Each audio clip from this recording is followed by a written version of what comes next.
ओम शांति। 6 अगस्त 2021 बाबा के महावाक्य।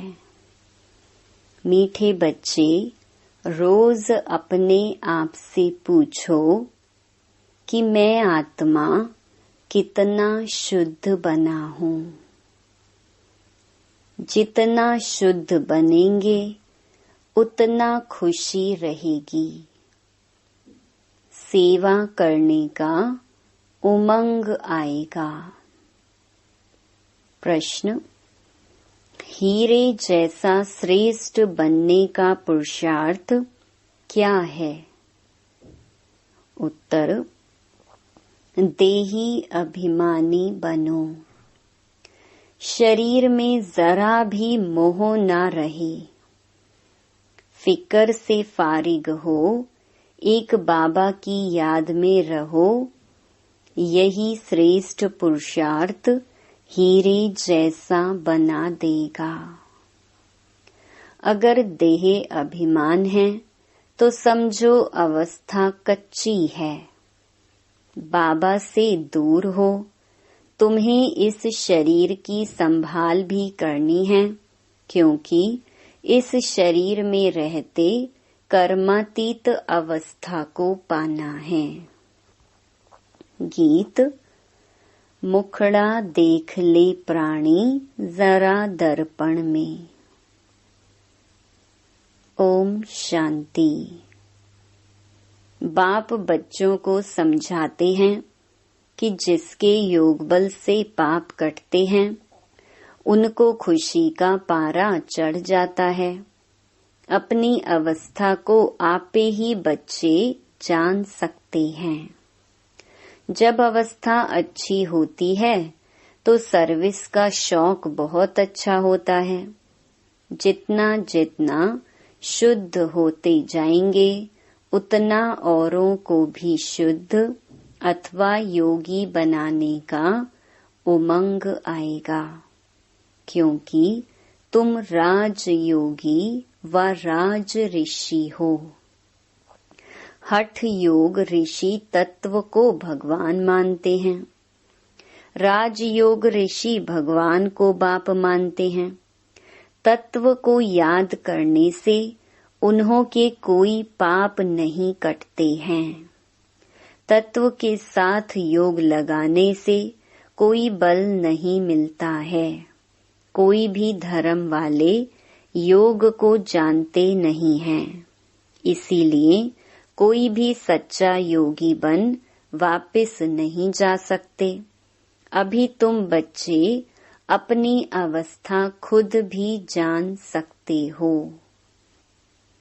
आत्मा जितना बाप को याद करेगी उतना खुशी होगी। अपनी जांच रखनी है। बच्चे भी 1-2 की अवस्था को, अपनी अवस्था को जान सकते हैं। देखना है हमारा कोई शरीर में भान तो नहीं है। देह अभिमान है तो समझो हम बहुत कच्चे हैं, बाबा से बहुत दूर हैं। बाप फरमान करते हैं, बच्चे तुम्हें अब हीरे जैसा बनना है। बाप देही अभिमानी बनाते हैं। बाप को देह अभिमान होता नहीं। देह अभिमान होता है बच्चों को। बाप की याद से तुम देही अभिमानी बनेंगे।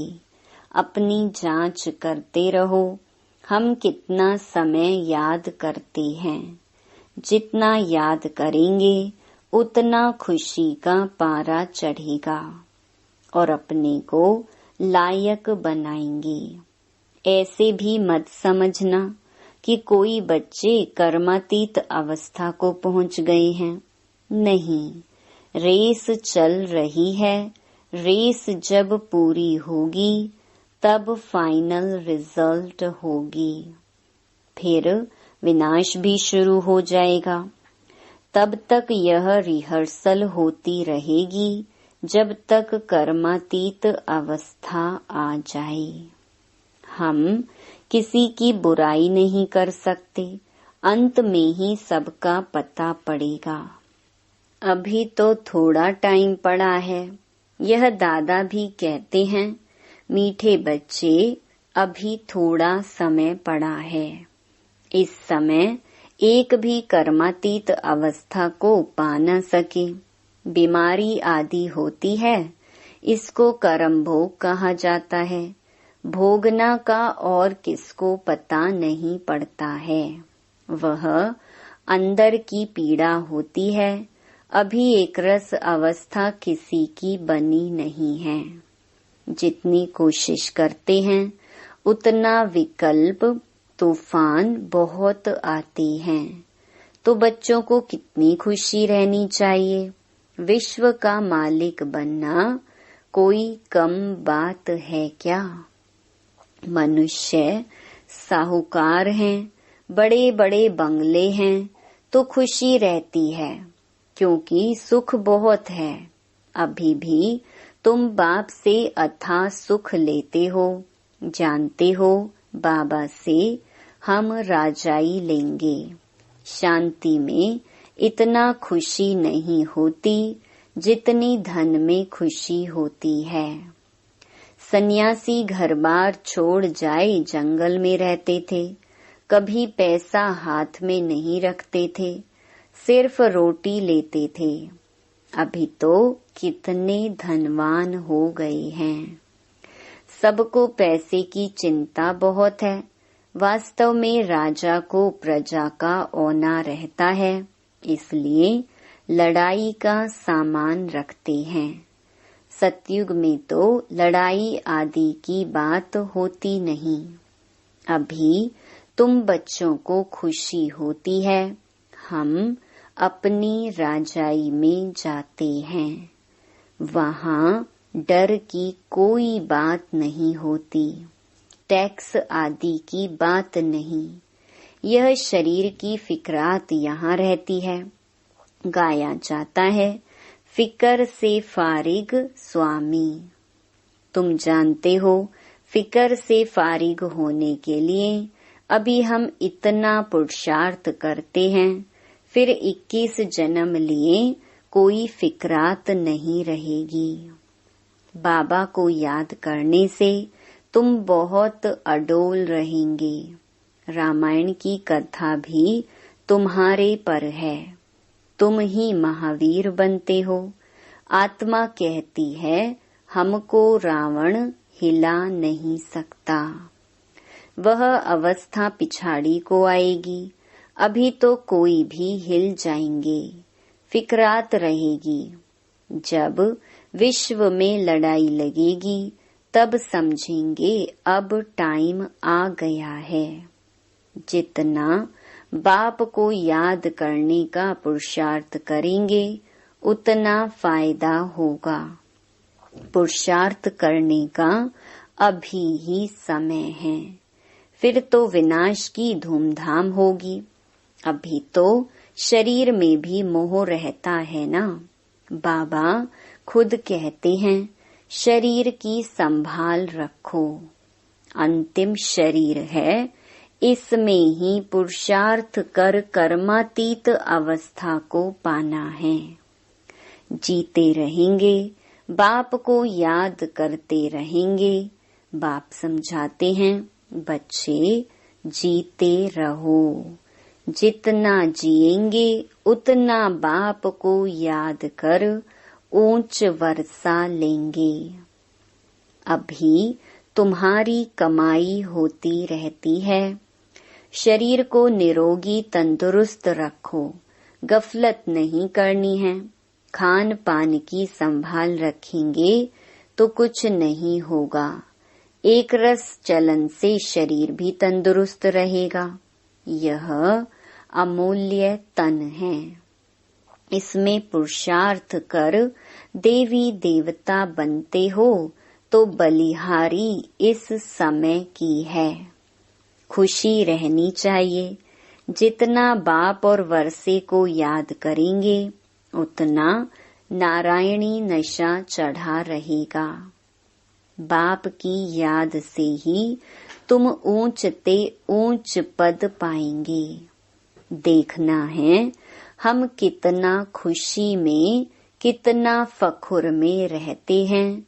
गरीबों को तो और ही खुशी रहनी चाहिए। साहूकारों को तो धन का फिक्र रहता है, तुम्हारे में कुमारियों को तो कोई फिक्र नहीं है। हाँ, कोई के मित्र संबंधी गरीब हैं तो संभाल रखनी पड़ती है, जगाते भी रहना है। अगर नहीं जगते हैं तो फिर कहाँ तक मदद करते रहेंगे। बाबा कहते हैं ना, तुम सर्विसेबल खुद बनो व स्त्री को रूहानी सर्विस में दो। तुम हो बाबा के मददगार। मदद तो सबको चाहिए ना। अकेला बाप भी क्या करेगा, कितनों को मंत्र दें। हम तुमको देते हैं, तुमको फिर औरों को देना है। कलम लगाना है। बच्चों को कहते रहते हैं, जितना हो सके मददगार बनो। मंत्र देते जाओ। तुम्हारे शास्त्रों में भी है कि सबको पैगाम दिया था कि बाप आए हैं, वर्षा लेना है, तो बाप को याद करो। देहधारियों को याद नहीं करो। अपने को आत्मा समझ बाप को याद करेंगे तो तुम्हारे विकर्म विनाश होंगे और वर्षा मिल जाएगा। गीता तो बहुत सुनते सुनाते हैं। उसमें प्रसिद्ध अक्षर है मन मना भव। बाप को याद करो तो मुक्ति को पाएंगे। सन्यासी भी यह पसंद करेंगे। मध्याजी भव अर्थार्थ जीवन मुक्ति। बच्चे बाप के बनते हैं तो बाप कहते हैं, बच्चे तुम्हारी आत्मा पतित है, पतित चल नहीं सकेंगे। यह समझने की बातें हैं। तुम भारतवासी सतो प्रधान थे, तमो प्रधान बने, अब फिर सतो प्रधान बनना है। तो बाप कहते हैं, पुरुषार्थ करो तो ऊंच पद मिलेगा। भक्ति तो जन्म जन्मांतर करते आए हो। तुम जानते हो, पहले पहले अव्यभिचारी भक्ति शुरू हुई। अभी कितनी व्यभिचारी भक्ति है। शरीरों की भी पूजा होती है, वह है भूत पूजा। देवताएं फिर भी पवित्र हैं, परंतु इस समय तो सब तमो प्रधान हैं, तो पूजा भी तमो प्रधान होती जाती है। अभी बाप को याद करना है। भक्ति का अक्षर कोई नहीं बोलना है। हाय राम, यह भी भक्ति का अक्षर है। ऐसे कोई पुकार नहीं करनी है। इसमें कुछ भी उच्चारण करने की बात नहीं। ओम शांति भी घड़ी घड़ी नहीं कहना है। शांति माना अहम आत्मा शांत स्वरूप है, सो तो है ही। इसमें बोलने की बात नहीं रहती। दूसरे कोई मनुष्य को कहेंगे ओम शांति, वह तो अर्थ जरा भी नहीं समझेंगे। वो लोग तो ओम की बड़ी बड़ी महिमा करते हैं। तुम तो अर्थ समझते हो, फिर ओम शांति कहना भी फालतू है। हाँ, एक दो से ऐसे पूछ सकते हो, शिव बाबा की याद में हो। जैसे हम भी बच्ची से पूछता हूँ, यह किसका श्रृंगार करती हो? बोलती है, शिव बाबा के रथ का। यह शिव बाबा का रथ है ना, जैसे हुसैन का रथ होता है ना। घोड़े को श्रृंगार करते हैं, घोड़े का अर्थ नहीं समझते हैं। धर्म स्थापन करने वाले जो आते हैं, उनकी आत्माएं पवित्र होती हैं।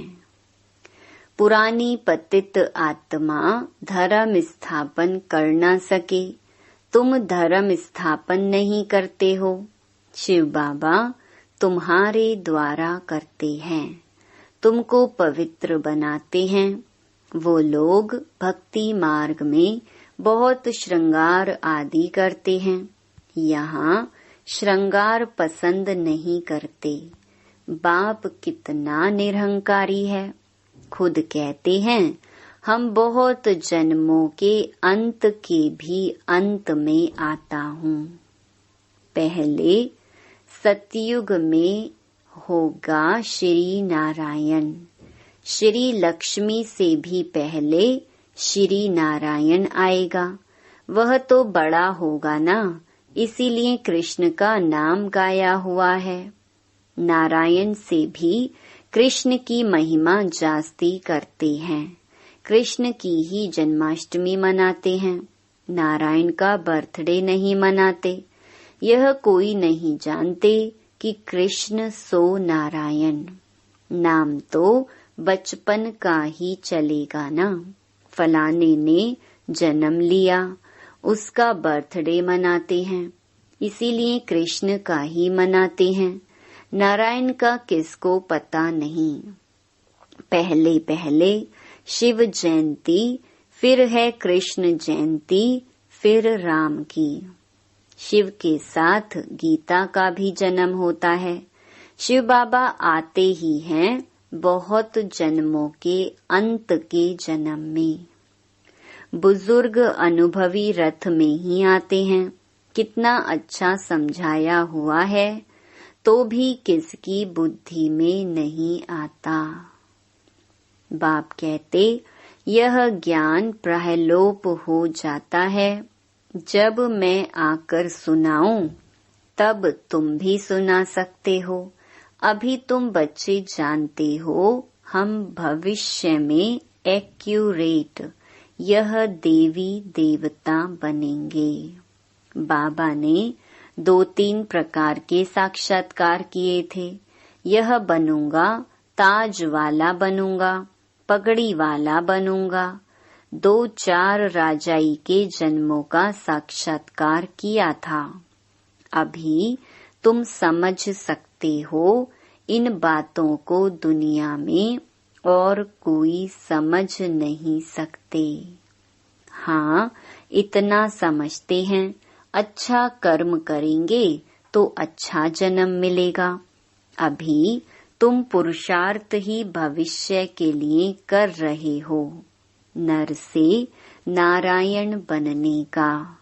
तुम जानते हो हम यह पद पाएंगे। यह खुशी जास्ती उनको रहेगी जो कर्मातीत अवस्था को पाने का पुरुषार्थ करते रहते होंगे। कहते हैं बाबा हम तो मम्मा बाबा को फॉलो करेंगे, तब तो तख्त पर बैठ सकेंगे। यह भी समझ चाहिए कितनी हम सर्विस करते हैं और कितना खुशी में रहते हैं। खुद खुशी में रहेंगे तो दूसरों को भी खुशी में लाएंगे। अंदर कोई खराबी होगी तो दिल खाती रहेगी। कोई कोई आकर कहते हैं बाबा हमारे में क्रोध है, यह भूत है हमारे में। फिकर की बात हुई ना, भूत को रहने नहीं देना चाहिए। क्रोध क्यों करें, प्यार से समझाना होता है। बाबा कोई पर क्रोध थोड़े ही करेंगे। शिव बाबा की महिमा है ना, बहुत फालतू झूठी महिमा भी करते हैं। मैं करता क्या हूँ, मुझे कहते हैं आकर पतित से पावन बनाओ। जैसे डॉक्टर को कहते हैं हमारी बीमारी दूर करो, वह दवाई दे इंजेक्शन लगाते हैं, सो तो उनका काम ही है। बड़ी बात थोड़ी है, पढ़ते ही हैं सर्विस के लिए। जास्ती पढ़ते हैं तो जास्ती कमाई करते हैं, बाप को तो कोई कमाई नहीं करनी है, उनको तो कमाई कराना है। बाबा कहते, मुझे तुम अविनाशी सर्जन भी कहते हो, यह जास्ती महिमा कर दी है। पतित पावन को कोई सर्जन नहीं कहा जाता, यह सिर्फ महिमा है। बाप तो सिर्फ कहते हैं, मुझे याद करो तो तुम्हारे विकर्म विनाश होंगे। बस मेरा पार्ट ही है तुमको यह समझाने का कि माँ में कम याद करो। जितना याद करेंगे उतना ऊंच पद पाएंगे। यह है ही राजयोग का ज्ञान। गीता जिन्होंने पढ़ी है उनको समझाना सहज होता है। तुम पूज्य राजाओं के राजा बनते हो, फिर पुजारी बनेंगे। तुमको मेहनत करनी है। तुम विश्व को पवित्र बनाते हो, कितना भारी मर्तबा है। तुम सब अंगुली देते हो कलयुगी पहाड़ को पलटाने, बाकी पहाड़ आदि कुछ भी है नहीं। अब तुम जानते हो नई दुनिया आनी है, इसीलिए राजयोग जरूर सीखना है। बाप ही आकर सिखलाते हैं, सतो प्रधान बनना है। जो कल्प पहले बने होंगे उनको समझाने से जचेगा। बात तो ठीक कहते हैं, बरोबर बाप ने कहा था, मन मना भव। अक्षर संस्कृत है, बाप तो हिंदी में कहते हैं, मुझे याद करो। अभी तुम समझते हो हम कितने ऊंच धर्म ऊंच कर्म वाले थे। तब तो गायन है 16 कला।